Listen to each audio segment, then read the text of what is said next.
Leute, es geht wieder los. Heute mal nicht in der Kampagne, sondern wir wollen heute mal eine These von dir testen, Genau. dass man einen Tiger auch in einer 1000-Punkte-Liste spielen kann.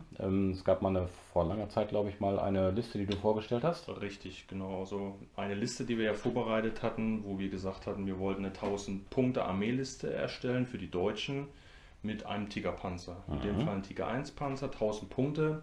Und die halt so stricken, dass man nicht nur den Tiger halt drin hat, sondern dass die auch irgendwie ein bisschen sinnvoll erscheint, dass die womöglich auch auf ein Turnier eingesetzt werden kann. Und heute dachten wir, dass wir das einfach mal austesten. Du hast mitgebracht Meine Briten. die Briten, Genau, da habe ich auch ein wildes Sammelsurium einfach mal mitgemacht, so was man aus der Standardkiste schütteln kann. Ja. Kommandos, Paratrooper, Late War Briten, eine normale Standardtruppe, Ja. einen Cromwell, ein IC3, so das, was man so in der Trickkiste hat. Ja. Und ja, die höllengefährliche Piat habe ich auch mitgebracht. Das bringt schon was, das Teil. Ja, Ne? Federwurfgerät. Und ja, schauen wir einfach mal, was. Ja, ich habe mir jetzt keine große Taktik zusammengelegt, deswegen wir lassen einfach mal gucken, wie wir spielen. Wir haben ja gesagt, wir spielen auch einfach nur Vernichtung, ne? Genau, einfach ein Standardgefecht, wo es einfach nur darum geht, wir haben jetzt hier, das zeigen wir euch gleich nochmal im Detail, einfach ein Dorf aufgebaut, wo praktisch beide Seiten von jeweils der gegenüberliegenden Richtung ankommen Genau. und aufeinandertreffen, Zufallsbegegnungen und jetzt einfach nur drauf und dran sind, den Gegner zu vernichten, so viele Einheiten wie möglich und das sind dann auch entsprechend unsere Siegespunkte. Genau. Ja, dann würde ich sagen, stellen wir euch jetzt mal die Armee vor. Genau, Und dann zeigen wir nochmal die Platte, genau, kommen auf die und dann Details an und dann geht es auch schon los. geht schon los mit der ersten Runde. Jo. Jo, bis gleich. Ja, da seht ihr meine britische Truppe.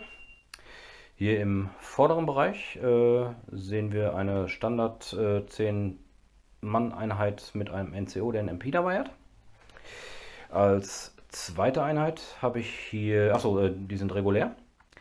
Als zweite Einheit hier ist eine Late War Veteraneneinheit mit 2 MGs, 2 Ladeschützen und einem NCO mit MP. Eine Paratrooper Engineer Truppe mit einem Flammenwerfer und einem NCO mit MP folgt als dritte Einheit. Die vierte ist, wie man an den grünen Mützen ja unschwer erkennen kann, eine Kommandoeinheit. Da sind drin 1, 2, 3, 4, 5, 6 MPs und 2 Gewehrschützen. Ein MP-Mann ist dann entsprechend auch der NCO. Dann kommen wir zu einer Standard-Paratrooper-Truppe. Schweres Wort. NCO, MP, der Rest sind nur Gewehre. Als Fahrzeuge setze ich ein, einmal ein AC-3, Medium Anti-Tank-Gun und MG. Und den guten alten Cromwell, das ist so einer meiner Lieblingspanzer bei den Briten. Deswegen, ja, wenn ich kann, setze ich ihn auch ganz gerne ein. Das angekündigte PIAT-Team, die Jungs haben einen leichten Mörser hinten drin, also nicht wundern, ich habe nämlich die PIAT-Männchen zu Hause vergessen. Deswegen benutzen wir hier jetzt mal einen leichten Mörser. Ausnahmsweise mal Proxen. Ein entsprechender Observer, Area-Observer, den die Tommys ja immer schön für frei kriegen. Und ein Paratrooper Offizier, alleine, ohne Kumpel, denn der hat auch seine Trompete dabei, deswegen kann der gar nicht erschossen werden. Und wie waren die jetzt hier alle? Entschuldigung, genau, der ist regulär. Der ist auch regulär, der Ariman. Das PIAT-Team ist Veteran. Die Paratrooper sind Veteranen, die Kommandos sind Veteranen, die Ingenieure sind, muss ich gleich nachgucken. Die Late War Truppe ist Veteran und die sind regulär. Ich gucke mal eben nochmal die Engineer Truppe nach, aber ich meine, die sind regulär. Nein, ich habe gelogen, das sind auch Veteranen. Ja, schon eine gute Mischung, ne? Genau, das PIAT-Team war regulär, da habe ich mich vertan. Das PIAT-Team ist regulär. Und die beiden Fahrzeuge sind auch regulär. Genau. Alles klar. So, kommen wir jetzt zu der deutschen Truppe. Wie gesagt, wir haben ja die Liste ausgearbeitet. Ich verweise das auch nochmal in diesem Video auf das Video, wo wir das gemacht haben. Dann könnt ihr euch das nochmal im Detail angucken und auch das, was wir uns dabei gedacht haben. Im Prinzip ist die ganze Truppe halt regulär, also es gibt keine Veteranen und auch keine Unerfahrenen. Wir haben natürlich unseren Tiger dabei, Tiger 1.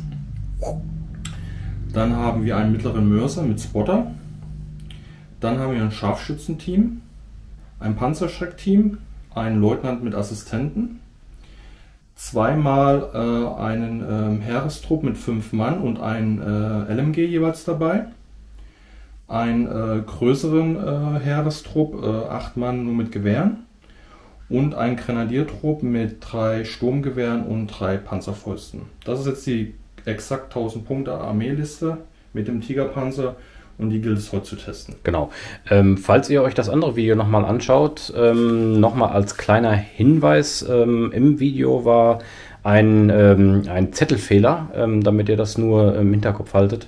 Die kleinen Truppen mit den LMGs sind 70 Punkte wert. Im Video ist auf einem Zettel vermerkt, dass die nur 50 kosten.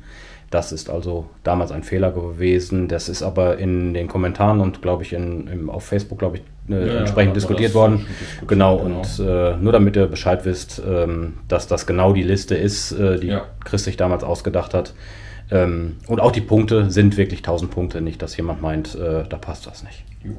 Genau, ja, dann würde ich sagen, zeigen wir noch gleich das Spielfeld und dann geht das schon los. Richtig. Ja, erstmal eine Gesamteinsicht der Platte. Und ja, wir haben deklariert, dass alles, was aus Stein ist, natürlich entsprechend harte Deckung ist. Alles, was aus Holz ist, wie hier der Weidenzaun im Bild, das ist natürlich entsprechend leichte Deckung. Wälder und Co. sind entsprechend Dense Terrain.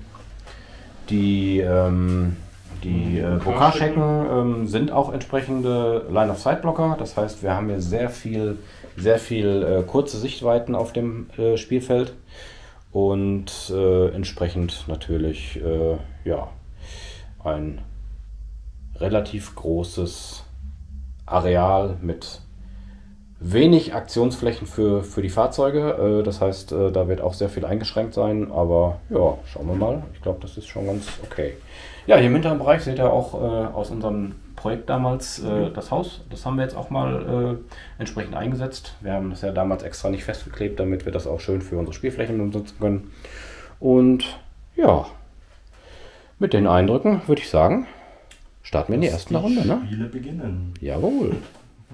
Ja Leute, und falls ihr euch wundert, wenn wir ein bisschen merkwürdig aussehen, also uns irgendwie psychisch und auch physisch verändern sollen, dann liegt das daran, dass es heute schweinewarm ist, auch wenn wir heute mal nicht im Pazifik kämpfen, aber das ist hier Dachgeschoss und auch jetzt tropft es schon langsam, also nicht wundern, falls hier irgendwie Verfall stattfinden soll. Das ist einfach der Temperatur geschuldet. Aufguss, Leute. Aufguss.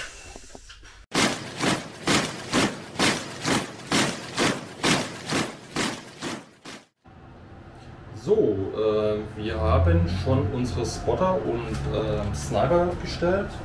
Christian hat seinen Area-Observer hier in den Turm gestellt, ganz oben. Genau. Der Spotter des mittleren Servers der Deutschen ist hier. Und das Sniper-Team der Deutschen hat sich hier verschanzt. So, jetzt geht's los mit Runde 1. Wir ziehen ganz normal aus dem Sack. Abwechselnd, wenn möglich, hoffe ich. Tja, würde ich sagen, der alte Sack zieht aus dem Sack. Let's go.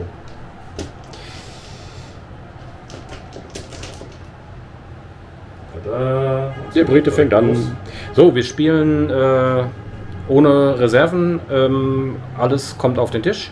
Also nicht, wir stellen alle auf den Tisch, sondern wir fahren alle drauf. Ja. Entsprechend müssen wir auch auf Reserve würfeln. Auch in der ersten Runde schon. Das macht das etwas dynamischer. Ja. Und ja, dann würde ich sagen, ich suche mir eine Einheit aus und gebe dir einfach mal die Kamera. Ich Ich bringe als erstes hier meinen regulären Infanterietrupp. Der hat entsprechend auf eine 8 zu testen. 9 regulär, -1 fürs Reinkommen. Und die bleiben schon mal raus. Ich habe schon mal keinen Bock. Genau. Dann ziehe ich mal den nächsten. Kannst du direkt weitermachen? Ja. Dann probiere ich mal. Ach komm, die Kommandos. Die Kommandos, die wollen reinkommen. Nein! Ja, warte mal, die haben kein -1. Die dürfen. Ja? Ja, die Kommandos haben doch eine extra Regel hinter feindlichen Linien, meine ich. Okay, ich weiß es gerade nicht. Irgendwie sowas. Ja, doch. Aber ich kann eben nachgucken. Ich habe doch hier den Zettel ausgedruckt. Behind enemy lines, ignore the -1 modifier to the order test. Mhm, okay, ja, dann passt das ja. Genau.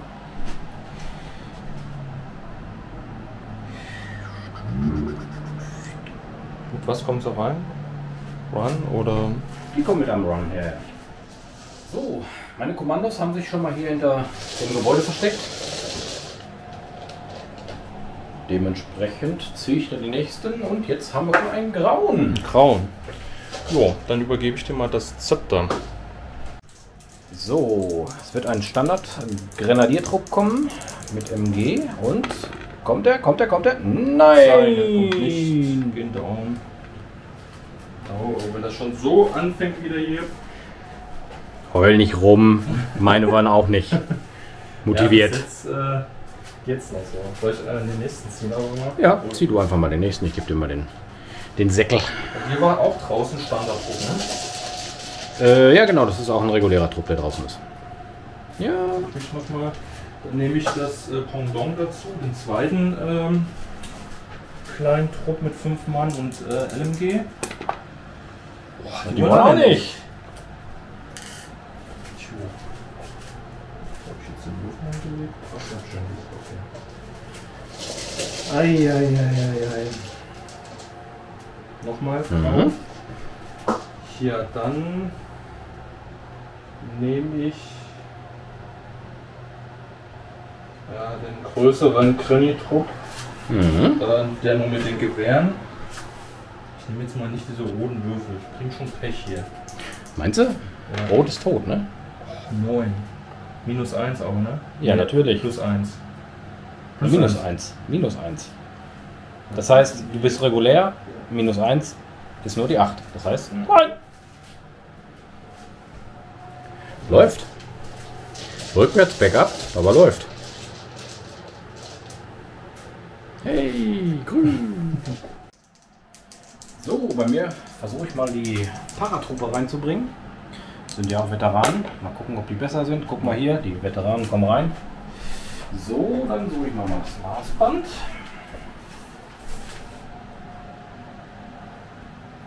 Ja. Und dann gehen die hier in leichte Deckung.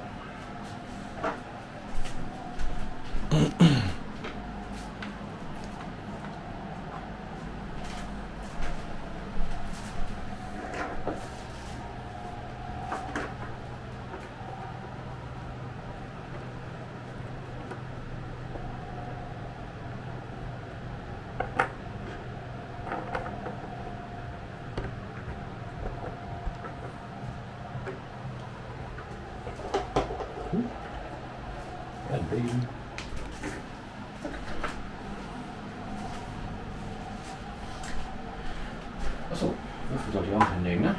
Die haben auch einen Run gemacht, natürlich, reichweitentechnisch. Du müsstest mir mal den Würfelbeutel geben, dann kann ich gleich weitermachen.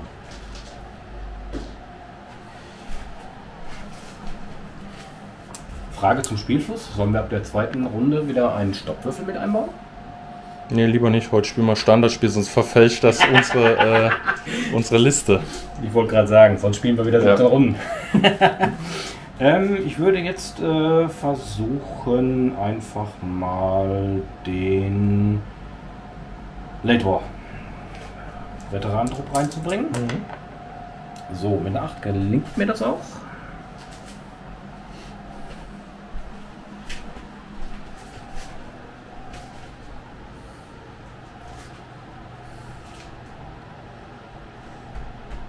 Wo bringe ich die Jungs denn am geschicktesten?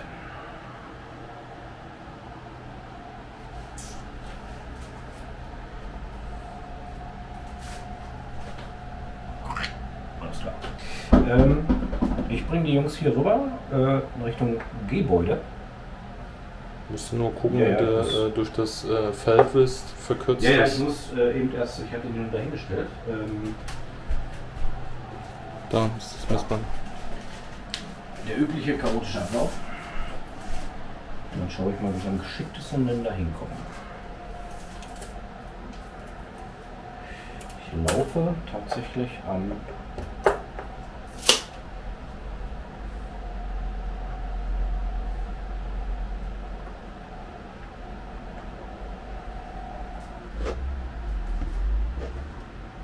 Feld vorbei.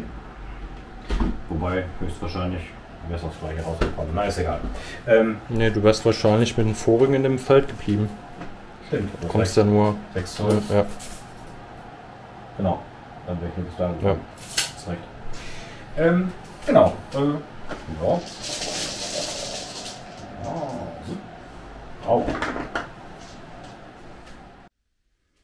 Ich entscheide mich jetzt für den letzten großen Grenadiertrupp mit dem Sturmgewehr. Nicht um die Lust. Oh ja. Oh ja, die wollen. Die sind motiviert. Die Jungs.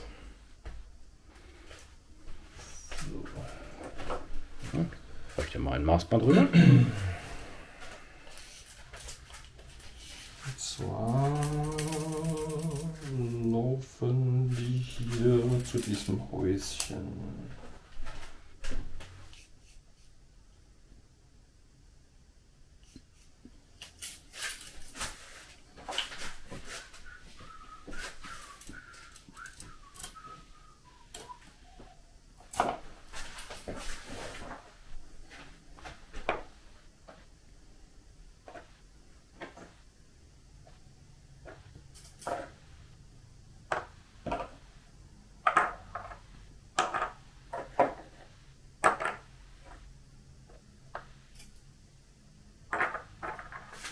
Okay.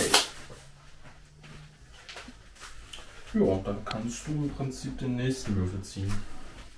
Mache ich doch glatt.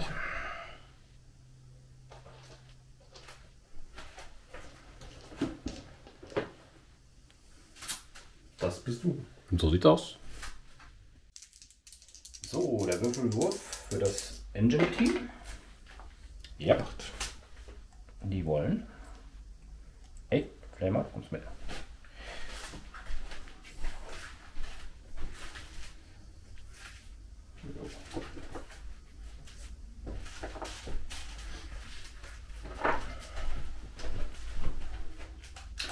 Dann nehme ich mal hier das Maßband von der Firma, die nicht genannt werden darf.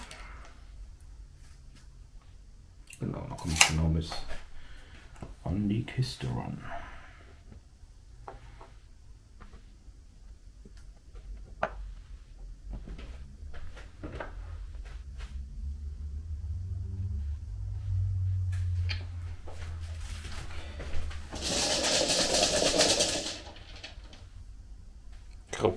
German. Als nächstes versuche ich den Offizier zu bringen. Ist wie gesagt auch nur ein regulärer. Ah komm, wenn der Offizier nicht reinkommt, dann hast du aber ein Problem mit der ganzen Truppe. Ja. Ah, guck. Naja, ist spät im Krieg, ne? Da sind die nicht mehr so hoch motiviert. Eben. Er macht auch einen Run und geht hier in die Bocage mit seinem Assistenten.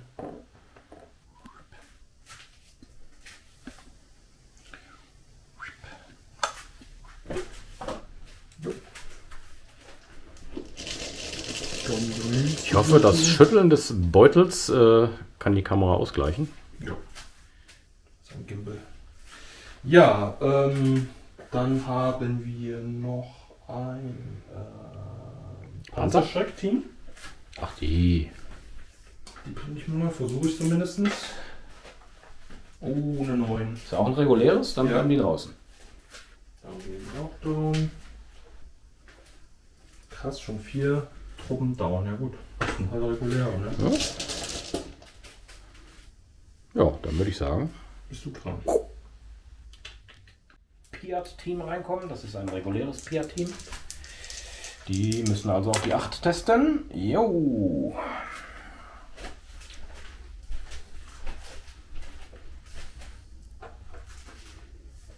Jupp, jupp, jupp.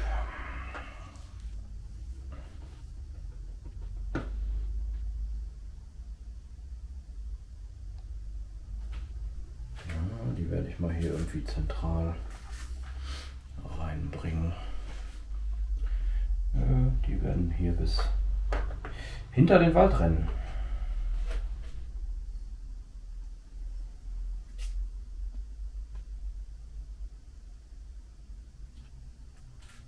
Ich suche schon wieder den Ran. Irgendeiner hat den Ran wieder weggekratzt. So. Der Deutsche. Ich versuche jetzt den Mörser reinzubringen. Den mittleren.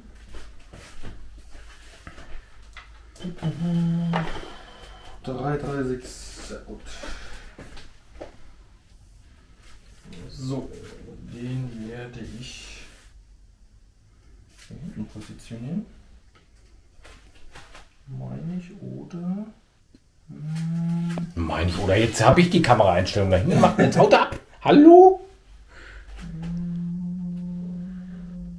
Ja, ich mach den hier hin. War ich lange weg? Hier. Bist du sicher? Bevor ich jetzt wieder Ja. die Filmeinstellung Ich hier bin so sicher. und ja, alles klar. Gut. Passt. Ne, passt. Ja. Next. Bist du. So, als nächstes kommt der Offizier rein. Der hat sich als Veteran verkleidet, ist aber nur regulär. Ja, kommt aber trotzdem. Und dann würde ich den nämlich hier.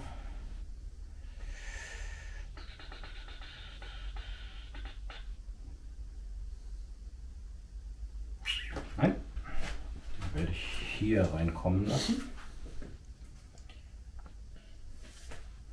Irgendwie hier so. Okay. Zack.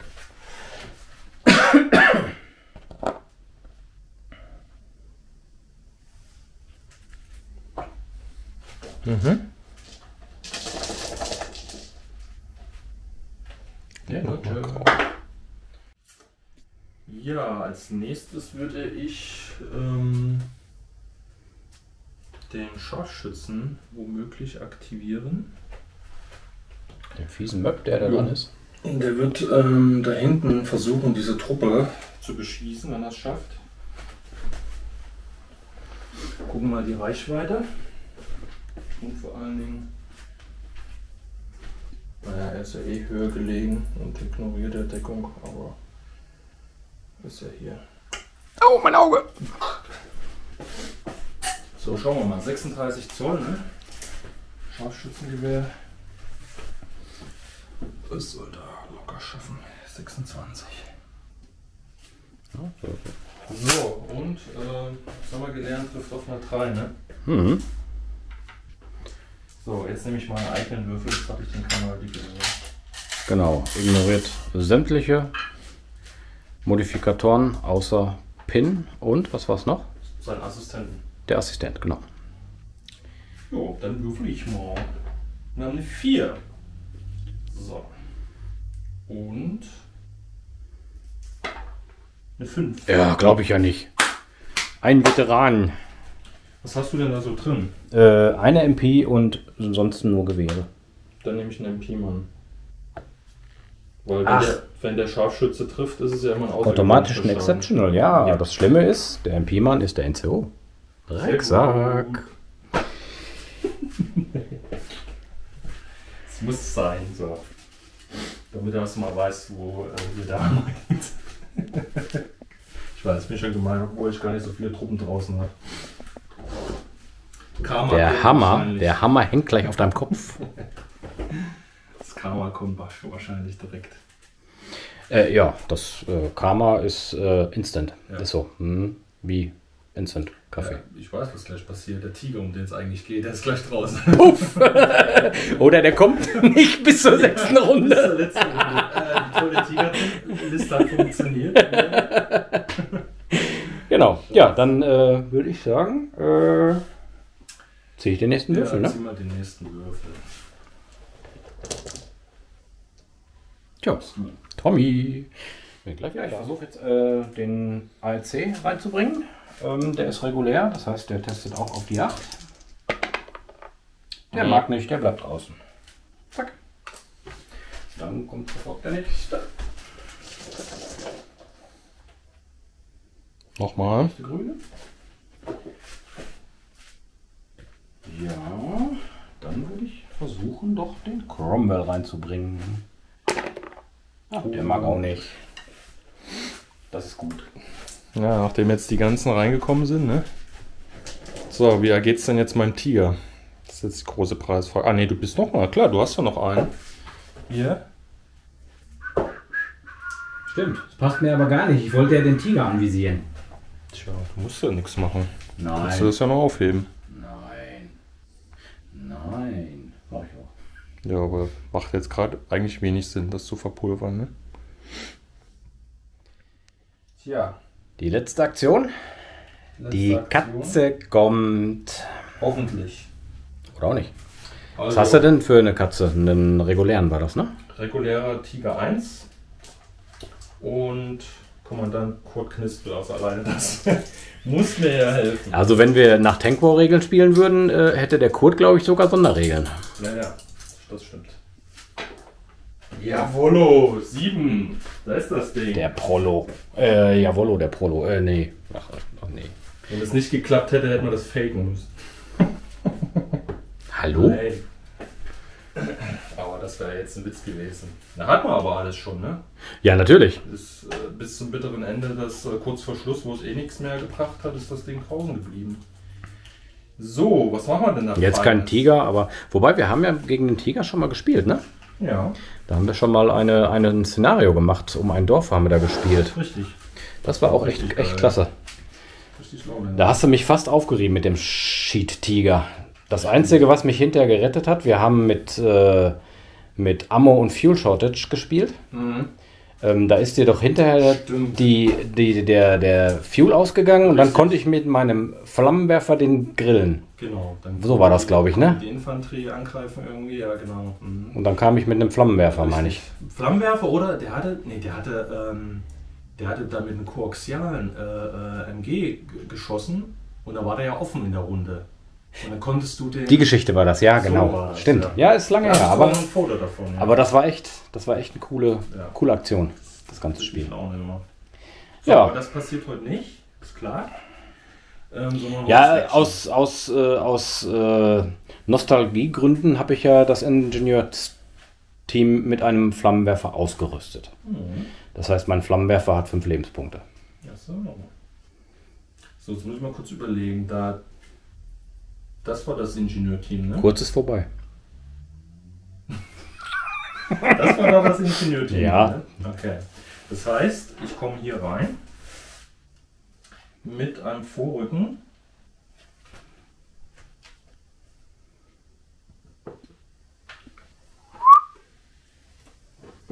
Miau. Und würde auch direkt auf deine Ingenieure schießen. Und zwar mit HE.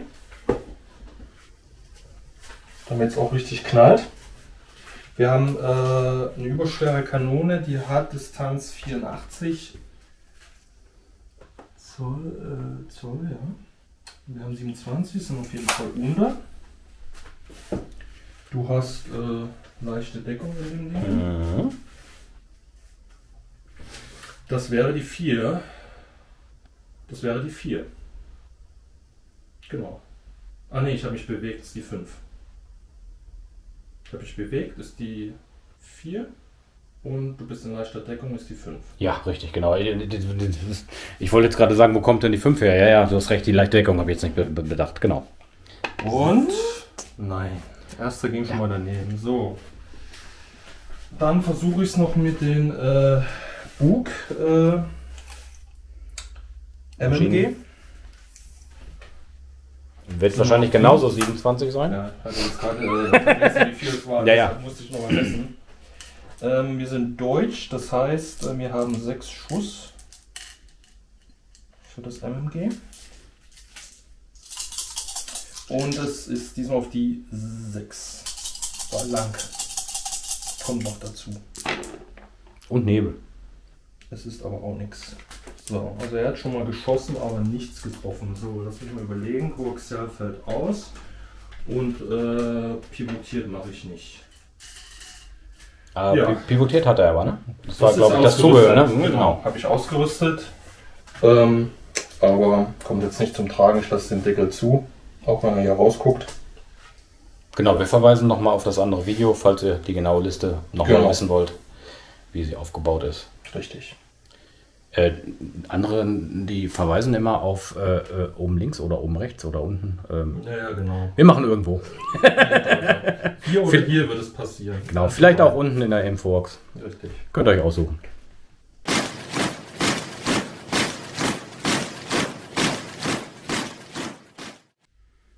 So, wir haben den ersten Würfel gezogen. In der zweiten Runde? Dran. Genau, wir befinden uns in der zweiten Runde. Und ich würde einfach mal sagen, ich aktiviere nochmal den Sniper, weil der so schön getroffen hat. Ein Feuerbefehl, auch wieder in diese Richtung. Ja, dann. Ja, dann nochmal auf die 3, alles unverändert. Aber nur eine 2 heißt nicht getroffen. Also ganz klassische Sniper-Mentalität, oder? Es wechselt sich halt Es ist mal. selten, dass die Punkte rausholen, oder? Ja, mal gucken. Da musst du schon einen Offizier töten oder so. Ein paar Runden hat er noch. Ich versuche einfach jetzt mal weitere Truppen reinzubringen. Und zwar würde ich mich jetzt für einen kleinen Grenadiertrupp entscheiden. Der kommt. Genau. Und, wo soll er kommen? Die Herrschaften erscheinen hier von dieser Seite.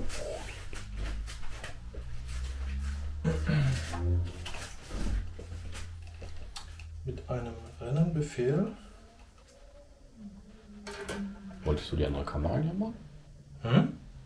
Ja, mache ich auch gleich, ja.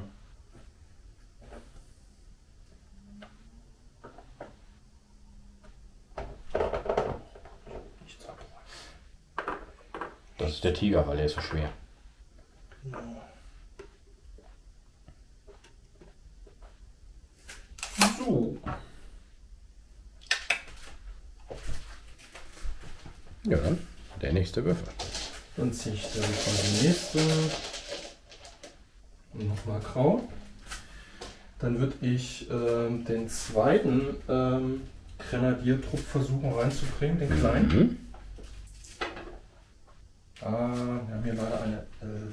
Das wird nichts. Dann gehen die down. Das ist eine 9, aber die gehen trotzdem down. Hä? Du hast mit den zwei blauen. Ja. Also, ich gehe mal zum Beweis. Ja. Leute, ich glaube, es ist keine 11. Nochmal grau. Das kannst du gut dich selber ziehen, ne? Ja, das muss mir noch was bringen. Ja, ich versuche den Panzerschreck reinzubringen. Den Panzererschrecker. Jo, Das passt, jawohl.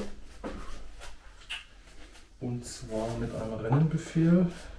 Hier an den Zaun einfach. Ja, das brauche ich nicht groß abmessen.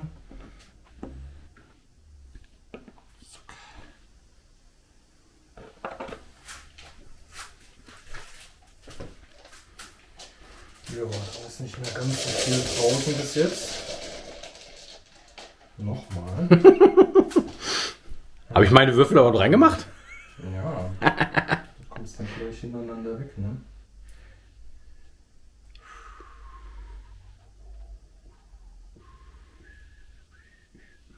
Ja, lass mal den anderen großen Trupp, was soll's. Wir müssen ja irgendwie reinkommen. Jupp, 7. Das ist doch schon mal gut. Das ist nicht mehr alles so tragisch hier. So, der große Grenadiertrupp nähert sich von hier hinten. Auf deiner linken Flanke. Genau, so sieht's aus. Mit den kannst dann da oben.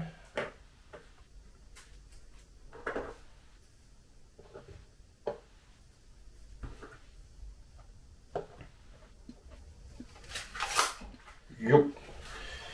Ja, dann ich ziehe einfach mal weiter, ne? Ja klar. Hilft ja nichts, irgendwann kommen. Tatsächlich nochmal grauen. Was habe ich denn jetzt? Jetzt habe ich ja nur noch aktive Truppen hier drin. Ja, Christian, was soll's? Ja, ich weiß. Ein HE-Schuss auf die Ingenieure und einmal das MG. Ja, ich bleib einfach stehen. Dann habe ich das mit dem Vorrücken nicht, das Problem. Und schieße nochmal direkt. Zuerst mit der Hauptkanone. Wieder auf HE, richtig? Mhm. Das heißt, Der Ampel geht down. Du gehst down. Ja. Dann mach das. Dann Ja. ist normalerweise auf die 4, aber durch das Down wieder auf die 5, 6. Hm? Ein 4. Ich habe schon fast die 6 gesehen. Schießt trotzdem das MMG, logischerweise. Macht ja sonst keinen Sinn, weil ich auch nichts anderes anvisieren könnte. Nein. 4, 5, 6. Das ist dann durch lange Reichweite allerdings auf die 7. Ja, 2 Sechsen habe ich hier schon mal. Eine 6. Auf alle Fälle ein Pin. Jo, eine 6 habe ich. Und was warst du? Veteran, ne? Das ist ein Veteran, ja. 4. Ein Pin. Hat sich das Down doch gelohnt. Ja klar, muss man auf jeden Fall machen. Ne? Ich lege hier mal einen Würfel raus. Hm? Ja, genau. Den lege ich dir gleich hin. Ja, dann haben wir den Tiger schon abgefrühstückt. Ne? Irgendwo ist hier ein Würfel, das war der.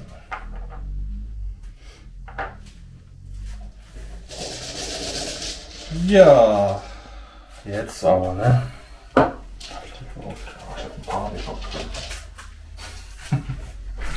Kleiner Flug in Kurt. Gleich ja.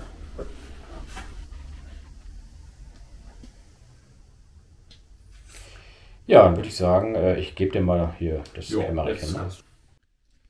So, was untypisch ist, wir haben Anfang der Runde und ich werde jetzt am Anfang der Runde, also für mich der Anfang, für dich ja schon fast vorbei, weil du hast alle deine Würfel gezogen, annähernd sofort den Artillerieoffizier mal seinen Feuerbefehl ausüben lassen, weil der Panzer und auch 3 Truppen relativ gut stehen. Dementsprechend werde ich dort den Artillerieschlag jetzt platzieren. Setze dementsprechend meinen Artillerieoffizier, der hier oben drin sitzt, auf Fire. Suche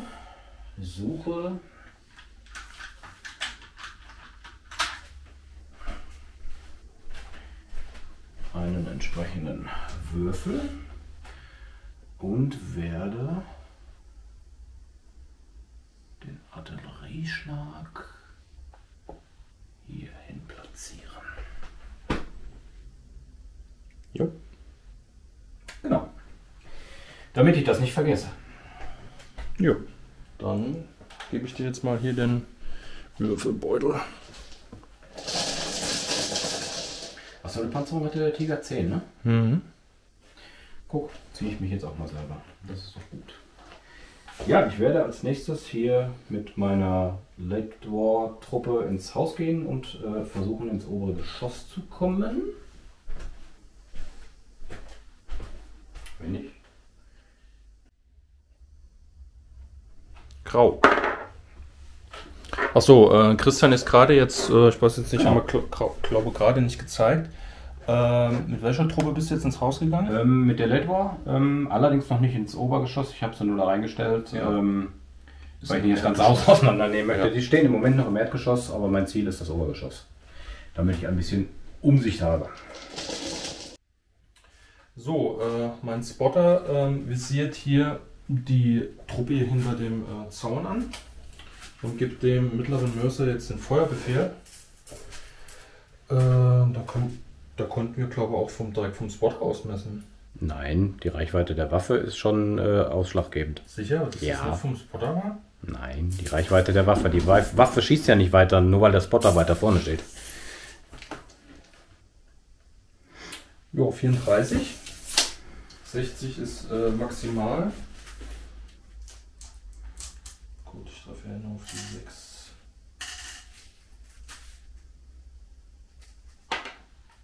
4. Ist schon mal eingeschossen. Ich lasse den Würfel mal hier stehen. Ne? Mhm. Genau, ist eingeschossen, solange sich die Einheit nicht mehr als 2 Inch bewegt. Genau. Jo. Dann sind die fertig. Du kannst den Würfelbeutel nehmen dir. Ah, da siehst du. Ich suche schon gerade ganz wild. Grau, das gibt's doch gar nicht, ey. Das ist eine blöde Runde für mich, ehrlich gesagt. Das stimmt, das ist wirklich ziemlich dämlich.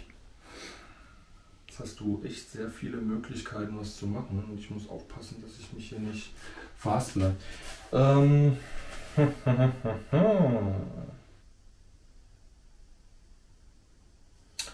Ich werde mit diesem Trupp hier in diese Richtung rennen.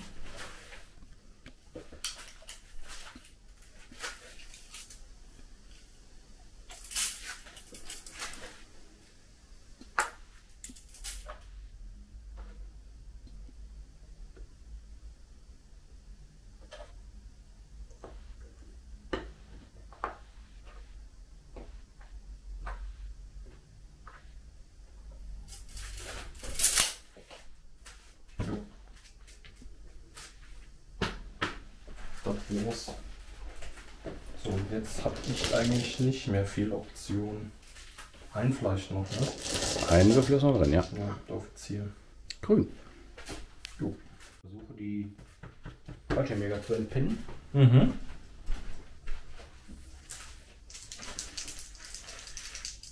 Der Vorteil ist natürlich hier, Offizier ist in der Nähe. Offizier ist in der Nähe. Ja, schaffen sie. Damit schaffen sie es auch.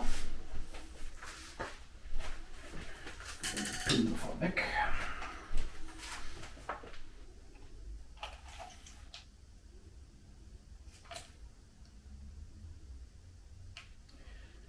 Ja, ganz so viele Möglichkeiten habe ich ja gar nicht. Dementsprechend werde ich hier erstmal drüber jumpen. Oder?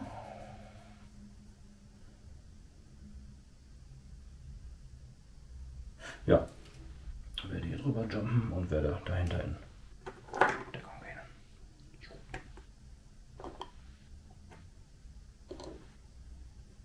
Warte mal. Die Junge hat ja einen Mörser.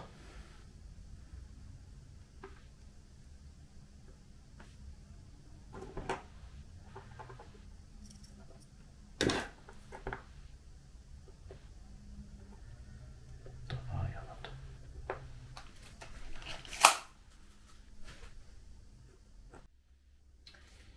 Als nächstes versuche ich mal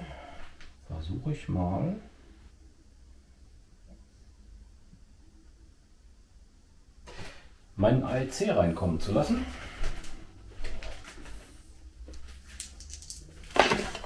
City? 5 passt, ja.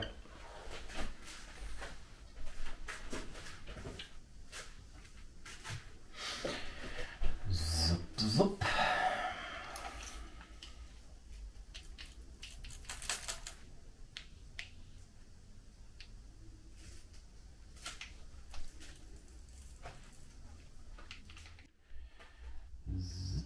Ich habe mich entschlossen, das AEC hier hinzustellen.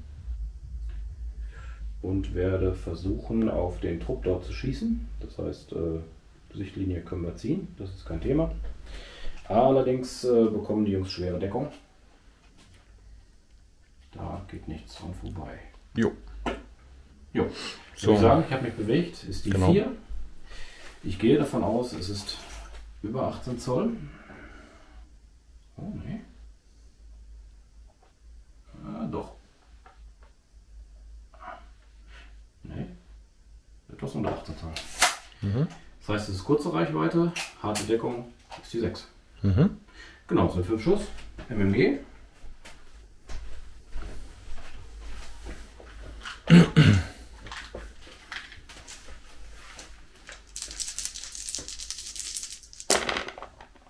Und 2 Sechsen. 2 Sechsen. Und regulär auf die 4. Kein Toter, aber ein Pin. Ein Pin.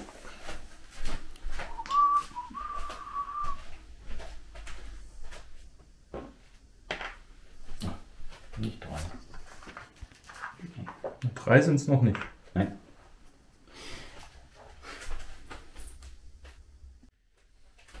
Ja, ich habe einen nächsten Würfel gezogen. Der war grün.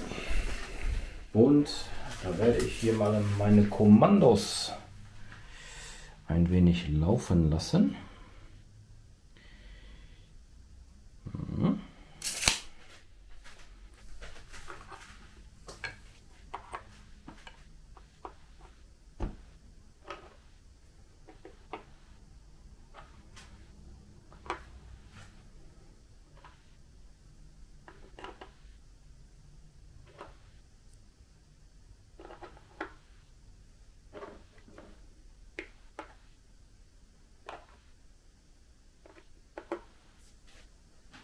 Wollte nur kurz sagen, da fehlt da noch einer.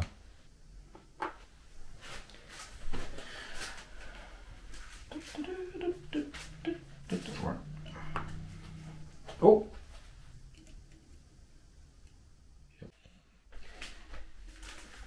Der nächste Trupp versucht einfach mal hineinzukommen. Oh. Nein, die Jungs. Die wollen Und das nicht. Ticket für draußen gebucht. Ja. Die haben noch Tea Time.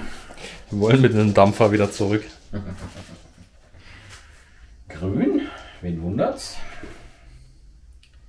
Dann werde ich hier mal den Offizier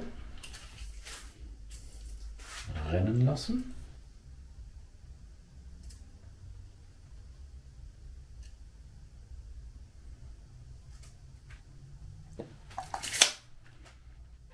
Jo.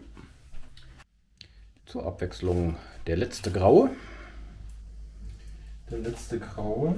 Ich werde einen Run machen mit dem Offizier. Und der Offizier wird sich hier hinbewegen.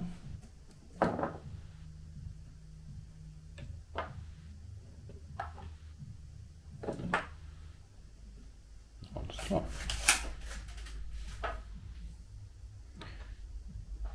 Ja, dann, wenn ich in den Würfelbeutel gucke, sind noch 2 meiner Würfel drin. Ja. Das eine ist der Cromwell und das andere ist das das Federapparat-Wurfgerät. Richtig, genau.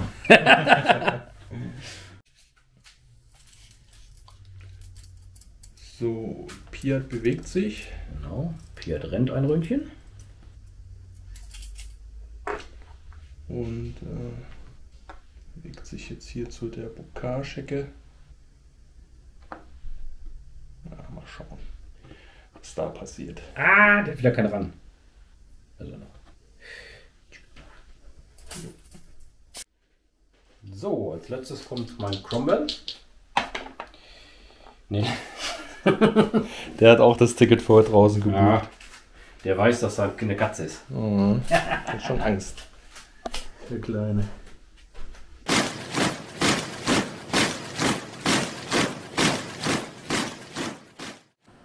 So, wir sind in Runde Die Draw. 3 mittlerweile angekommen. Genau. So, und Christian hat ja hier seinen Artillerieschlag angekündigt. Genau, lass gleich mal liegen. Und da 4, das kommt, ne? Genau. Ja, dann suche ich mir mal ein paar Würfel und dann Ja. würfeln wir mal. So, wir haben gerade vergessen natürlich die Reichweite zu würfeln. Wir haben ja ein W6 plus ein W6, das heißt 12 Inch. Das heißt, dort vorne sind es 4 Einheiten, die ein Problem bekommen. Das wäre hier die große Grenadiereinheit, die kleine Grenadiereinheit, die Katze und der Sniper. Genau. Für jeden würfel ich jetzt einen W6 und dann schauen wir, was passiert. Sniper, die Tiger, die Grenadiereinheit und die große. Ich glaube, das war nicht so schön. Das sind zum Großteil nur Pins. Genau, wir schauen detailliert nach und dann kommen wir gleich wieder. Viel passiert ist nicht. Was heißt viel passiert ist nicht? Ich habe hier auf alle Fälle ein paar Pins verteilt. Der Sniper hat einen bekommen, der Tiger hat 3. Der hat mehr oder weniger ja einen Volltreffer gekriegt. Hier die kleine Einheit, die ist ziemlich cool, die hat nur einen Pin bekommen und die große hat auch mal 3 Pins bekommen. Jo. Ja, gefällt mir schon mal ganz gut. Kann man mit arbeiten. Schauen wir mal, wie es weitergeht. Jo. So, dann erzähl mal, was du machen willst. Ja, ich aktiviere den Offizier und mache ein Snap 2. Hier auf die Granny-Einheit.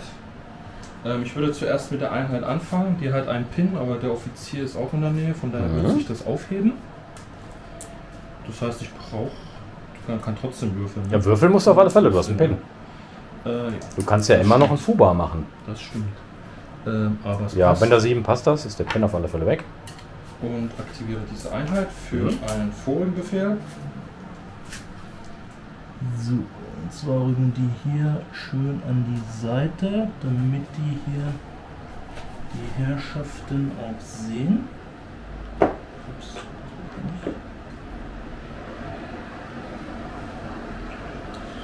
So, so können die sehen.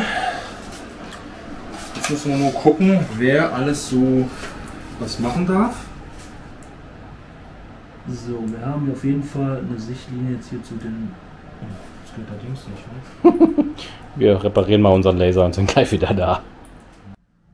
Wir haben hier jetzt gerade die Situation, dass die Grenadiere und der Offizier ja vorgeprescht sind. Die Grenadiere haben geschossen.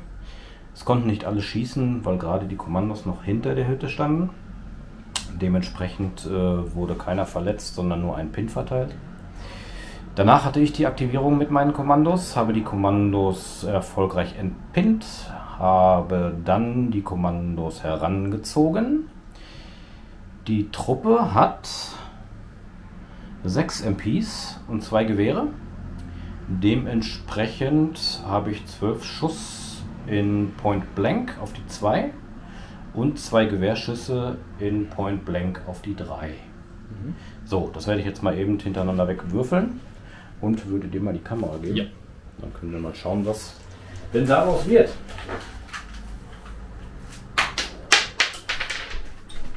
So, ich schieße zuerst die beiden Gewehre. Die treffen beide. Und dann schieße ich die 12, 2, 4, 6, 8, 10, 12 Schuss MPs. Alles außer 2. Es treffen alle. Und im Prinzip auf die 4.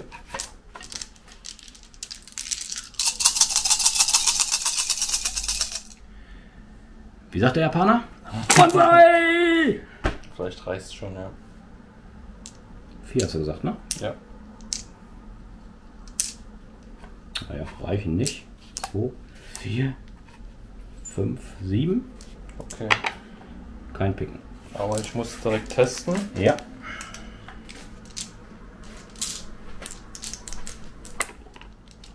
Gut, stehen noch. Ein Mann. Stehen noch ein Mann. Ich filme mal, wie du abräumst. Und ich lass mal einen Sturmgewehrmann stehen.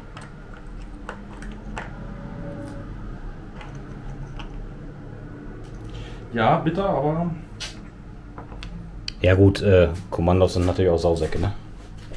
Das muss man ja dazu sagen. Wenn die mit den MPs rankommen, dann tun die schon weh. Mir spielt hier natürlich das Gelände sehr in die Finger. Ja gut, und es sind halt nur reguläre auch, ne? Ja. Das ist auch ein Problem dann. Ja. Du willst ja den Tiger spielen. Ja, wir müssen jetzt damit klarkommen. Eben. Ja, mal gucken. Nein. Passt noch ist die Einheit. Ja, ich wollte gerade sagen, komm. Dafür war mein kostenloser Ari-Schlag ja nicht so heftig, wie er sonst immer kommt. Ich habe nämlich normalerweise immer sehr viel Glück bei den Ari-Schlägen. Ja. Deswegen, naja. Mal gucken, wie es weiterläuft. Genau. Wir sind halt im Moment noch nicht in der Tiger 4 Reichweite. Das sind ja die 18 Zoll laut Errata. Dementsprechend müssen wir dann irgendwann auch mit der Tiger 4 anfangen. Dann wird es unlustig für mich. Naja, egal. Ja, ich würde sagen, ich ziehe mal den nächsten Würfel und dann schauen wir mal, wer als nächstes dran ist. Ein grauer. Dann kann ich den gleich weiterfilmen. Oh. Jo. Wir werden versuchen, das ist ein regulärer, die 6 haben. Ich mache einen Rallye-Befehl auf den Tiger. Yes! Eine Runde nicht gefahren. Der Sack. Das ist die 7. Ja. Ja, der Rallye-Befehl ist auf die volle. Auf den vollen, genau, mit 1W6, ne? Ja. 6. Also. Ja. Pong. Da ist er wieder. Da hat sich der Code aber gut geschüttelt. Ja.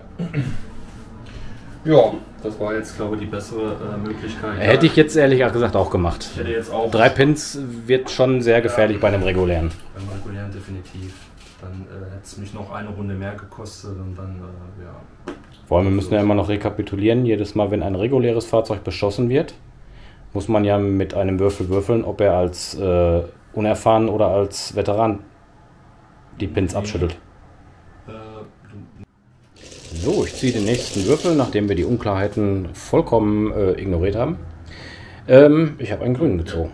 Zack, und dann gebe ich dir einfach mit. Ja, mal rüber. Bär. Und würde sagen, ich versuche einfach mal meinen Cromwell reinzubringen. Ja, mal gucken, ob er jetzt Lust hat. Chromige Cromwell. Genau. Auf die 8. Yes. Jetzt schafft das.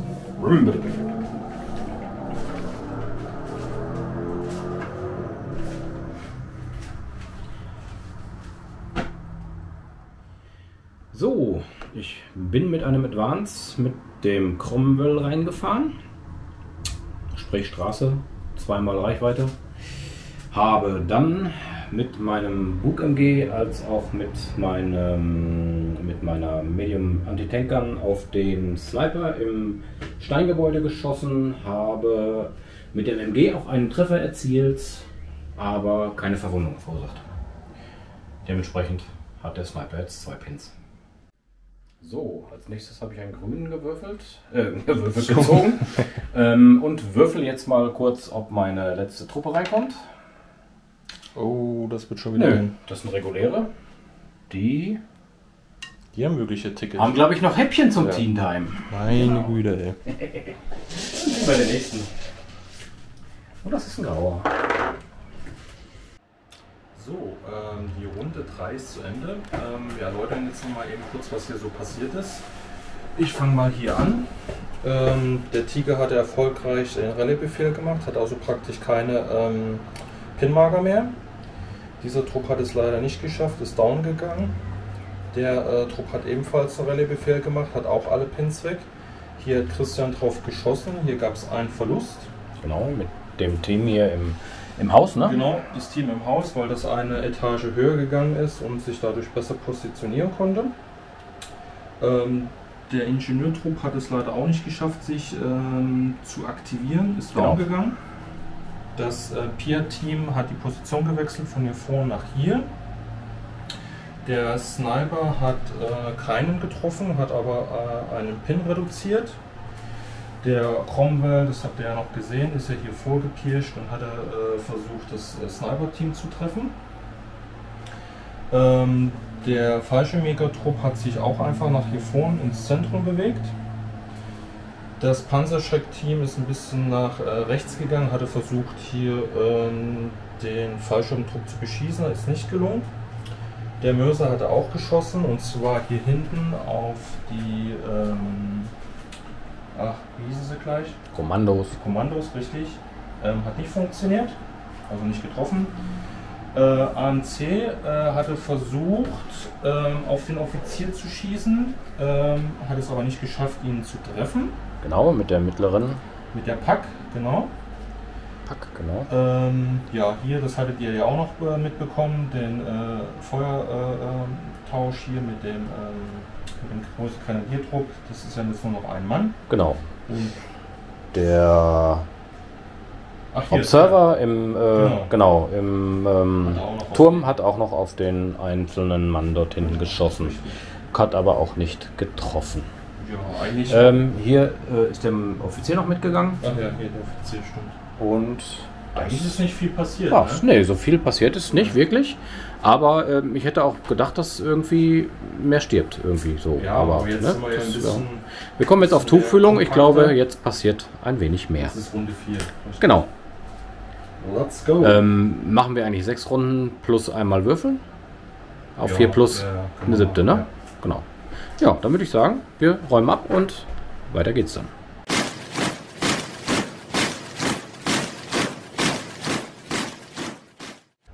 Dann erzähl mal, was dein Tiger gemacht hat. Ja, also mein Tiger stand ja vorhin hier, hat sich gedreht, ist jetzt hier etwas zentraler auf die Straße vorgerückt, um ein besseres Sichtfeld zu bekommen und mehrere Ziele anzuvisieren.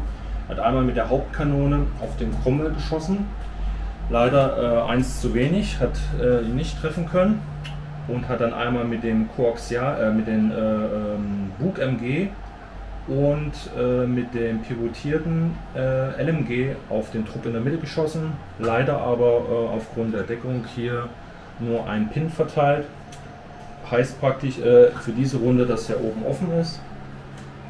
Ja, ansonsten halt leider nicht mehr passiert mit dem Tiger. Genau, kurz vorher hat mein Pia-Team, was sich hier rangeschlichen hat, noch auf die alte Position auf den Tiger geschossen, aber auch die waren zu doof. Hätten eine 6 gebraucht und haben, glaube ich, eine 2 gewürfelt. Richtig. Genau, dementsprechend mutig die Jungs, weil, ne, hier, Federwerfapparat, aber Leider nicht mehr passiert. so sieht's aus. Mehr Action kommt gleich.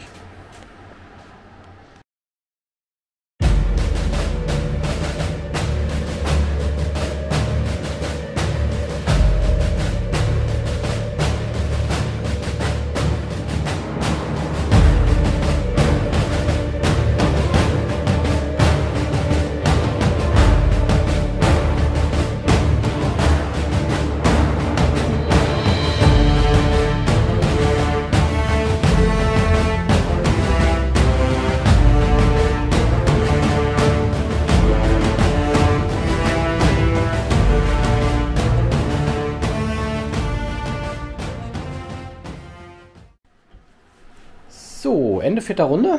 Es ist eine Masse passiert. Hier vorne sind 2 Kommandos erschossen worden. Von dem damals noch lebenden Offizier und von dem Genau. Schaumann hier. Wir haben 2 Pins verteilt und entsprechend 2 Tote.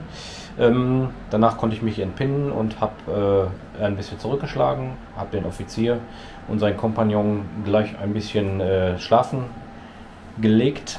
Und ja, der Observer im Turm, im Glockenturm, hat wieder versucht, auf den einzelnen Mann da hinten zu schießen, hat aber auch wieder nicht funktioniert. Ist auch nicht so der Held. Der AEC ist leider aus der Deckung rausgefahren, wollte jemanden erschießen, und da hier diese Haben sich hier Kompagnons haben leider dahinter gestanden, der AEC wusste das nicht und dementsprechend hat die Panzerschreck ihn erwischt. Ja, hier sind meine Fallschirmjäger etwas nach vorne gespurtet. Die wollten eigentlich das Panzerschreck-Team erwischen. Die haben sie gespottet, aber Der letzte deutsche Grenadiertrupp hat seinen Moraltest bestanden und ist entsprechend reingekommen. Fast gleich fleißig ausgeteilt. Hier vorne hatte der Cromwell versucht, den Panzer zu beschießen, nachdem der Tiger ja entsprechend hier was ausgeteilt hat. Der Sniper hat auch hier drüben auf den Fallschirmjäger-Trupp versucht zu schießen. Ja. Das hat mal wieder nicht funktioniert. Genau. Das Piat-Team wurde hier vorne von dem großen Grenadiertrupp, die auf der linken Flanke gewesen sind, erschossen. Sind von denen erschossen worden, genau. Und der kleine Grenadiertrupp hat einen Fuber verursacht und musste sich entsprechend 12 Zoll von der nächsten feindlichen Einheit zurückziehen. Hier vorne, der Engineer-Trupp hat sich hier hinter die leichte Deckung begeben und der Trupp im Haus hat hier vorne die Grenadiere beschossen und einen Pin und einen Soldaten erwischt. Genau. Das war die Runde. Wir räumen auf und dann kommt die 5. Jo.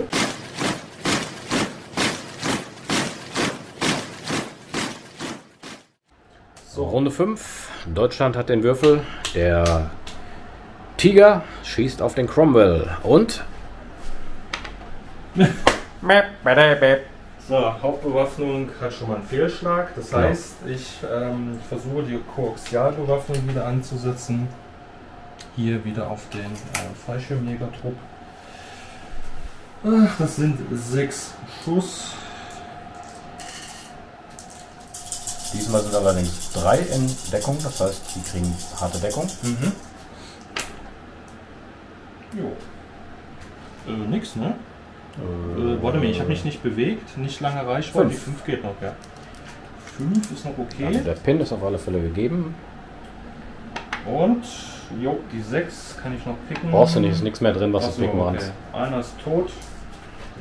Lege ich mal auf halb 8. Jo. Und Pin sind 2.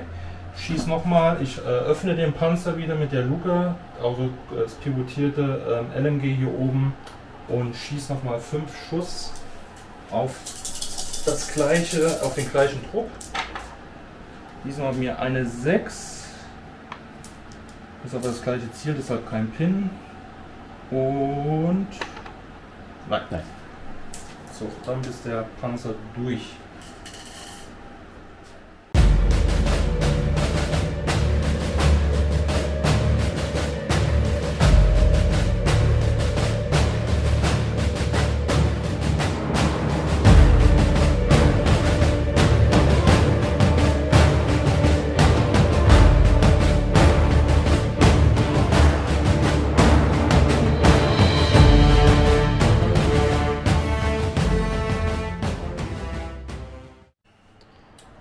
So, wir fassen nochmal die Runde 5 zusammen. Wir fangen hier wieder an. Mein einzelner Sturmmann hat es vorher noch geschafft, einen Kommando auszuschalten. Das haben die Jungs natürlich nicht auf sich sitzen lassen und haben ihn dann direkt ausgeschaltet. Das war's hier. Das ist alles schon passiert. Der ARI-Observer hat nochmal versucht, auf das Panzerschreck-Team zu schießen, was vorher noch hier stand. Hat aber wie immer nicht getroffen. Wie immer nicht getroffen. Das Panzerschreck-Team hat sich nach hier unten bewegt und hat die vorrückenden Fallschirmjäger versucht zu beschießen. Ist denen nicht gelungen. Die Fallschirmjäger selber haben 2 Mann, glaube ich, durch den Tiger verloren gehabt.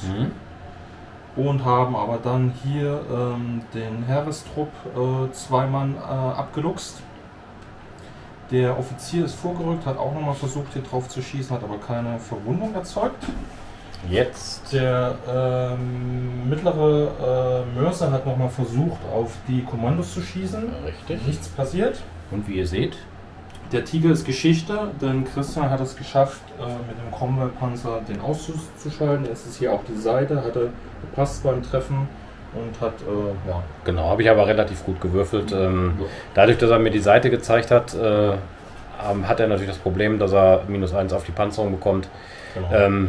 Ich habe mit meinem Cromwell relativ gut getroffen, das heißt, ich habe eine 5 gewürfelt beim Schadensauswürfeln, beim DSK-Wert und dementsprechend einen Volltreffer gemacht. Ja. Das heißt, 9 hätte ich gebraucht, eine 10 habe ich gemacht, war kein Streifschuss. Ja.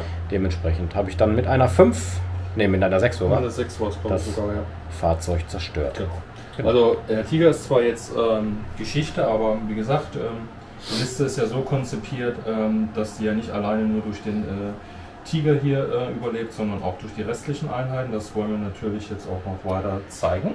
Genau. Also hätten wir jetzt hier ein Missionsspiel gemacht, ne? Du hast so viele Truppen auf dem Feld und hast mich auch schon sehr gut dezimiert, Ja. hätte das auch gut funktioniert. Also die Liste funktioniert an sich. Die Liste funktioniert bis jetzt tadellos. Und wir sind ja jetzt schon in der 6. Runde, also im Prinzip fängt jetzt die letzte Runde an und es ist gleichwertig. Also Das ist ja genauso wie wenn du meinen Cromwell und meinen AEC mal zusammenrechnest. Gut, das sind 2 Fahrzeuge, sie können zweimal schießen, Ja.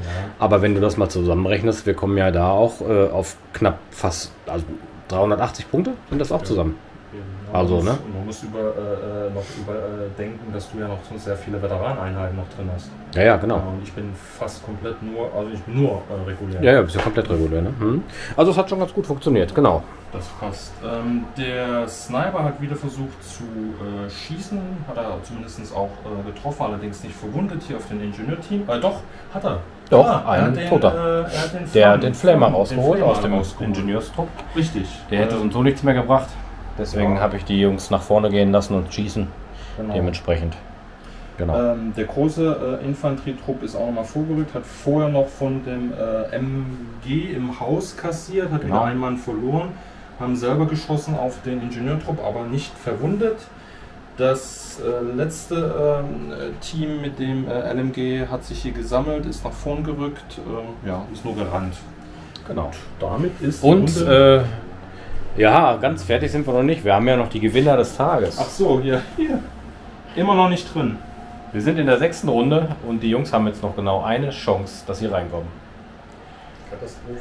Ich glaube, die haben nicht nur Häppchen zu ihrer Tea-Time gehabt, ich glaube, die haben ganze Spatenferkel gefressen. Ich glaube, die kommen auch nicht mehr.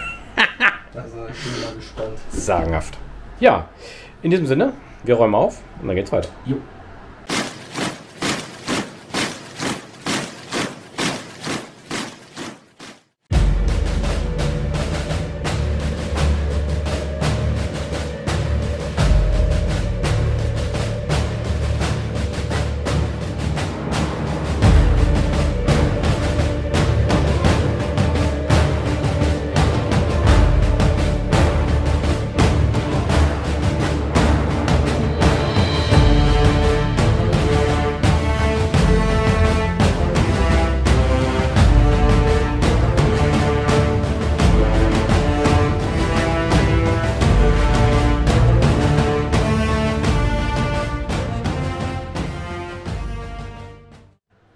Ja, damit war's das. Wir haben 6 Runden gespielt und nochmal gewürfelt.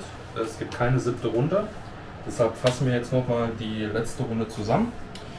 Christian und seine Fallschirmjäger haben sich hier nochmal Kommandos. Kommandos, Entschuldigung. Nochmal hier hinbewegt mit dem Run. Aber ist sonst ja nichts passiert.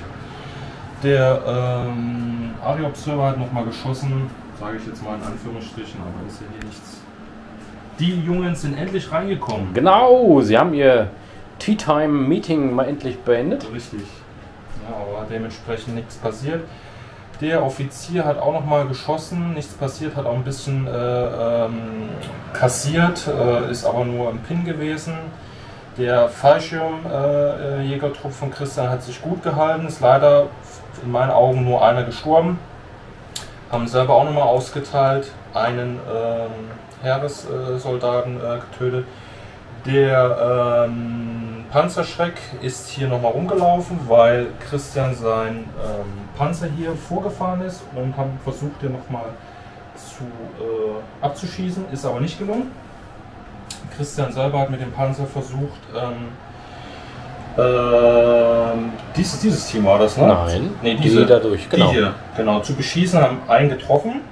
Sind down gegangen. Sind aber down gegangen, genau, haben deshalb selber nichts gemacht.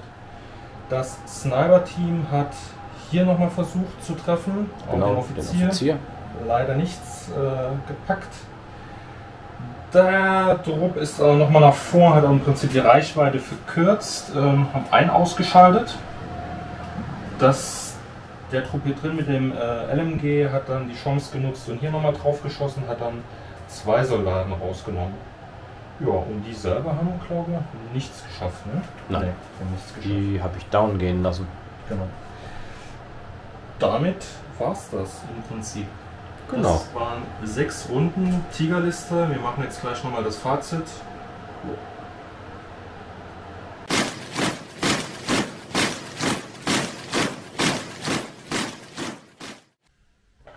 Ja, so Leute, wir sind durch, haben das Spiel beendet. Es ging auch relativ lang, glaube ich, weil wir auch schon länger keine 1000 Punkte mehr gespielt hatten und uns auch irgendwie erstmal wieder dran gewöhnen mussten. Ja, das heißt, wir haben schon relativ hintereinander gemacht, nur ja, mit dem Film ist ja klar, wenn man filmt, dauert das halt immer ein bisschen länger. Ja, kannst du immer mehr als ein Drittel draufschlagen. Ja, richtig, ja, das stimmt. Genau. Aber im Großen und Ganzen, haben wir auch gerade schon eben wir beide besprochen, war diese Liste der Deutschen mit dem Tiger gar nicht mal so übel. Ne? Also es war wirklich eine ausgeglichene Geschichte mit deinen Briten.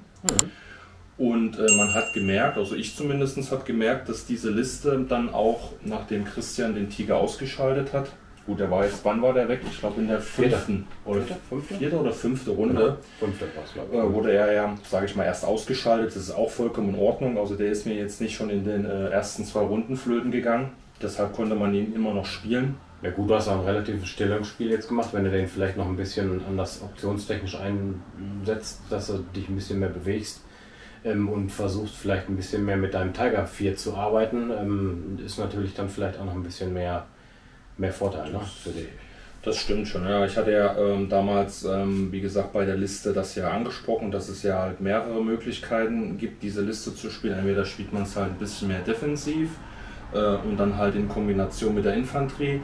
Das ist mir jetzt hier halt nicht so gelungen. Also ich habe eigentlich diesen Tiger ein bisschen standalone gespielt, weil ich mich hier praktisch mit diesem großen Heerestrupp habe praktisch ablenken lassen von da hinten. Ich wollte das ja eigentlich in Kombination spielen mit dieser Truppe, dass ich die halt relativ nah bei den Tiger lasse. Dann bist du mir aber zuvor gekommen halt durch den ARI-Observer. Ich hatte es zwar die ganze Zeit im Kopf, dass das passieren wird und ich mich halt irgendwo entscheiden muss, aber ja gut, das hat mir halt hier ein bisschen gekostet, weil ich eine Runde verbraten habe durch den Rallye. Da musste ich den Tiger mit dem Rallye-Befehl erstmal entpinnen und den großen Trupp. Also genau die 2 Einheiten, mit denen ich eigentlich offensiver dann agieren wollte. Und deshalb habe ich mich dann eigentlich entschieden, ich lasse hier ein bisschen dich rankommen. Ist ja dann auch passiert. Und dann hatte ich einfach nur die Würfel nicht gehabt. Also ich hatte dich ja hier mit dem Tiger, mit dem Cromwell, ja super nah. Ne? Also, ja, klar. Ich habe halt noch nicht getroffen. Es hätte dir der Panzer jetzt schon um die Ohren fliegen können und da stände der Tiger jetzt noch. Ne? Das stimmt. Also nur davon war ich schon begeistert. Ja, ich hätte jetzt auch keine Option mehr gehabt, wenn der Cromwell kaputt gewesen wäre, deinen Tiger zu zerstören. Ne? Der Flammenwerfer war weg, mein Piat, da reden wir so nicht drüber. Der AEC ist natürlich auch getroffen worden, weil ich hier mit dem Piat-Team mit dem Panzerschreit-Team nicht richtig aufgepasst habe. Ja, also meines Erachtens, die Liste funktioniert. Jetzt ist natürlich die Frage, probiert man vielleicht noch mal ein bisschen anderes Spiel, vielleicht ein bisschen auf ein offeneres Feld. Ich glaube, dann wird es auch schon wieder schwieriger, weil dadurch, dass hier sehr viele Line-of-Sight-Blockungen waren, sind hier natürlich auch deine Tiger 4 Sachen nicht so, ne? Weil die Deckung, wenn der ja nicht in Sichtlinie ist, genau. Ne? Also das konnte man gut sehen. Weil das ist ja schon ein Werkzeug, mit dem man eigentlich, wenn man eine Katze einsetzt, muss man ja eigentlich damit arbeiten. Ja, das ist schon richtig. Also die Tiger 4 ist ja jetzt nicht umsonst. Ne? Also man muss dann schon ein bisschen offensiver den dann einsetzen, wenn man das nutzen möchte. Ne? Aber es ist jetzt auch nicht verwerflich, dass man das dann nicht macht, weil letztendlich ist es ja nur ein Pin mehr. Ne? Und das ist jetzt auch nicht unbedingt das Fünkchen jetzt an der Waage, die jetzt irgendwas entscheidet. Ne? Deshalb, wenn ihr das jetzt nicht unbedingt nutzt, die Tiger 4, ist es halt nicht schlimm. Ne? Was ich eigentlich viel mehr an den Tiger schätze, ist A, die überschwere Kanone, weil er eigentlich immer keine lange Reichweite hat. Das stimmt. Er beherrscht einfach das Spielfeld. Und wenn ihr das pivotierte LMG noch nutzt, hat er im Prinzip 2 MMGs und ein LMG. Also ich habe auch in 2 Runden oben die Luke geöffnet und halt das pivotierte noch genutzt. Gut, habe halt dann wieder nicht getroffen, das sind halt dann die Würfel, aber ich habe ordentlich Feuerpower. Das ist einfach die Tatsache. Und das in Summe finde ich dann immer noch stärker als die Tiger 4-Regel. Tiger 4-Regel finde ich dann noch ein bisschen besser, wenn man halt den Panzer 4 in der späten Ausführung nutzt. Weil da hat man einen günstigen Panzer und hat den die Tiger 4. Deshalb finde ich das da sogar noch ein bisschen wertvoll. Hier finde ich einfach den Schadensaug, den er machen kann. Ob es dann ankommt, ist ja immer noch die andere Sache. Ne? Ja, klar, das stimmt schon. Also von daher. Gut, hat mir gefallen, das hatte ich auch in der Liste erwähnt, war das Panzerschreck-Team. Das ist halt, Christian, wie er jetzt gerade eben schon erwähnt hat, dann auch passiert. Man vergisst halt, weil man fokussiert ist auf den Tiger, vielleicht noch hier auf Sniper und vielleicht auch auf den Mörser und das geht halt schnell unter. Und das ist halt auch passiert. Das Team war hier hinten versteckt, du hast da ein bisschen geguckt, ja, genau. Diese Truppen da hinten angreifen, hat ja auch zum Teil halt funktioniert, aber schwupp waren sie da, haben die lange Reichweite und bums, haben ihre Punkte reingeholt und ein relativ teures Fahrzeug ausgeschaltet. Deshalb finde ich das in der Liste, hat mir echt super gefallen. Und sie hatten noch die Möglichkeit, hatten die Chance, den Panzer ja auch noch auszuschalten. Haben sie dann nicht geschafft, aber sie haben es versucht. Ne? Also das ist immer noch, finde ich, Panzerschreck mit eigentlich die wertvollste Einheit so mit für die Deutschen. Und wenn dein Sniper jetzt noch was gebracht hätte, hättest du das Spiel ja sogar gewonnen. Wir haben jetzt ein Ergebnis von 2:3 für die Briten. Ja. Allerdings natürlich hier mit einem Männchen, was noch steht, hier ein einzelner Offizier, der auch gesnipert hätte werden können. Da vorne hätte es vielleicht auch noch anders abgehen können. Wenn jetzt eine 7. Runde gekommen wäre, hättest du, glaube ich, sogar noch gewonnen. Hätte durchaus sein können. Genau, das ist jetzt halt der Glücksmoment, den ich habe. Dadurch, dass wirklich die Würfel die 7. Runde nicht beschlossen haben. Aber sonst glaube ich, das hätte noch sich wenden können, das Blatt. Weil ich habe jetzt nicht mehr so viel gehabt, dass ich irgendwo hätte was so dezimieren können, dass ich noch einen Würfel gekriegt hätte. Und wie gesagt, du hast diesen hier, du hättest diesen noch erschießen können. Da vorne im Nahkampf, glaube ich, hätte ich auch keine Chance gehabt. Also es hätte noch wirklich anders werden können. Das wäre spannend, weil ich muss halt sagen, auf der Seite hast du halt hier schon gut gerockt, weil hier wären jetzt nur noch bereits dezimierte Teams gekommen und dann nur noch der Mörser, der hätte gegen deine Infanterie hier nicht geschafft. Weil ich hier wirklich, auch mein größter Fehler in dem Spiel war einfach, dass ich die starke Grenadiergruppe verheizt habe da hinten. Da waren meine Sturmgewehre drin und auch meine Panzerfäuste und ich habe die gegen Christian seine Kommandos da hinten leider verheizt. Also ich hätte wahrscheinlich da hinten eher in Ambush gehen sollen, stehen lassen, so wenn du da hinten rausgekommen wärst, hätte ich dich dann beschießen können, weil die ganzen MPs in der Truppe, die haben mich einfach gegrillt. Ja gut, dann hast du halt nur reguläre und die fallen dann halt, wie die fliegen. Ne? Das ist, deshalb ist diese Flanke halt ziemlich schnell aufgelöst worden. Gut war halt, dass der große Trupp von dir halt in der letzten Runde reingekommen ist. Positiv. Genau, die haben gar nichts gebracht. Genau, ne? Also das war eigentlich obsolet. Und hier hatte ich Glück, dass dieser Trupp, der in der 5. Runde, glaube ich, reingekommen ist, hier günstig reingekommen ist, dass er hier sofort deine damals noch große Fallschirmtruppe behagt hat und glaube 3-mal rausgeholt hat. Ne? Sonst wären die aber auch gefährlich geworden noch. Ja, weil die waren ja auch Veteranen, ne? Ja, natürlich, klar, Fallschirmjäger sind ja bei den Tommys immer Veteranen, genau. Ja, also was sagst du jetzt noch zu der Liste? Was meinst du hätte funktioniert? Was anderes kann ich da nicht zu sagen. Also das ist eine gute, durchschnittlich spielbare Liste. Wie gesagt, du hast halt jetzt kein Recce-Fahrzeug oder ähnliches noch als zweites Fahrzeug dabei. Das tut ein bisschen weh, weil ich ja mit 2 Fahrzeugen gekommen bin. Aber wie gesagt, wenn ich die 410 Punkte, glaube ich, waren es, ne? 410, ja. Genau, zu meinen 380 bei den beiden Fahrzeugen. Ne? Also das hält sich schon so in etwa punktetechnisch die Waage. Ja gut, taktisch kannst du natürlich ein bisschen anders vorgehen. Aber ich muss auch natürlich sagen, den Tiger musst du erstmal ankratzen. Ne? Die 10 ist schon eine Macht. Ja. Das mit meinen Medium-Antitank-Waffen, gut, du hast eine +5.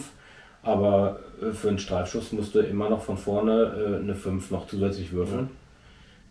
die Chance ist ja schon sehr gering. Das stimmt. Aber man muss halt trotzdem, wie gesagt, es bringt alles nichts, auch wenn der Tiger bis zur letzten Runde steht. Er muss trotzdem ja auch irgendwo seine Punkte reinholen. Ne? Und das hat er jetzt leider in dem Spiel nicht. Das muss man ja auch offen und ehrlich sagen. Er hat nicht die Punkte reingeholt. Aber das ist ja auch der falsche Einsatz. Du willst mit der Truppe ja die Punkte reinholen. Richtig, genau. Ne? Man muss es in Summe sehen. Ne? Er ist unterstützend praktisch und vielleicht auch sicherlich der Mittelpunkt von der Armee. Aber er ist nicht das Spielentscheidende halt. Aber das ist ja eigentlich der falsche Ansatz. Wir spielen ja hier Bolt Action und Bolt Action ist ja kein Panzerspiel. Ja. Ne? Es ist ja eigentlich ein Infanteriespiel genau. Mit Panzerunterstützung. Deswegen ist es nur auf diesem Panzer zu sitzen, natürlich auch der falsche Ansatz. Richtig. Aber dafür ist die Liste ja eigentlich genau passend. Ja. Also meines Erachtens hat die sehr gut funktioniert gegen das, was ich hier aufgestellt habe. Ich habe jetzt natürlich die breite Masse aufgestellt. Einfach mal, um alles da reinzupacken. Hätte vielleicht noch ein paar mehr Miniaturen mitnehmen können, wenn ich nicht so viele Veteranen aufgestellt hätte. Gut, wäre vielleicht dann auch noch mal ein bisschen anders gewesen, aber nee, also für mich funktioniert die Liste. Ja. Ist die Frage, ob sie in einem richtigen Turnier standhalten würde. Ja. Dann würde man natürlich auch die Armeeliste auf meiner Seite anders aufbauen. Da würde man natürlich entsprechend auch versuchen, den relativ schnell zu knacken und mit anderen Sachen rangehen, um den Tiger auszuschalten. Aber ja, kann ja vielleicht mal jemand, der von euch Turnierspieler ist, das analysieren. Richtig. Per Video oder einfach nur mal per Kommentar, was er dazu meint. Ja. Wir sind leider keine Turnierspieler. Ich weiß halt auch immer nicht, was es halt für Beschränkungen gibt. Vielleicht sind ja auch irgendwelche Sachen hier drin, wobei ich es mir eigentlich nicht vorstellen kann, aber die vielleicht beschränkt sind, die man so nicht stellen darf aus irgendwelchen Gründen, das weiß ich jetzt nicht. Kann ja durchaus sein. Ne? Genau. Ja. Ja. Ja, das hatten wir schon lange vor, ne? Das zu machen. Richtig. Haben wir lange vor uns hergeschoben. Ja, es sind doch schon ein paar Monate ins Land gegangen. Ne? Aber heute hat sich das irgendwie einfach mal angeboten, einfach auch mal kurze Pause in unserer Kampagne auch mal zu machen. Das muss ja auch mal sein. Ne? Und das wird auch immer wieder kommen, ne? Dass wir mal eine kleine Unterbrechung immer einbauen und einfach mal was ausprobieren, wo wir gerade Bock haben. Und dann zeigen wir euch das natürlich. Ja, dann würde ich sagen, es hat riesen Spaß gemacht. Definitiv. Und ich hoffe, ihr fandet es auch gut. Wie gesagt, haut alles in die Kommentare, was ihr wissen wollt. Und wir werden da auch antworten. Und dann würde ich sagen, wir sehen uns einfach im nächsten Video. Wenn wir gleich noch frische Luft kriegen. Ja, wenn wir frische Luft kriegen. Macht's gut. Tschüss. Ciao.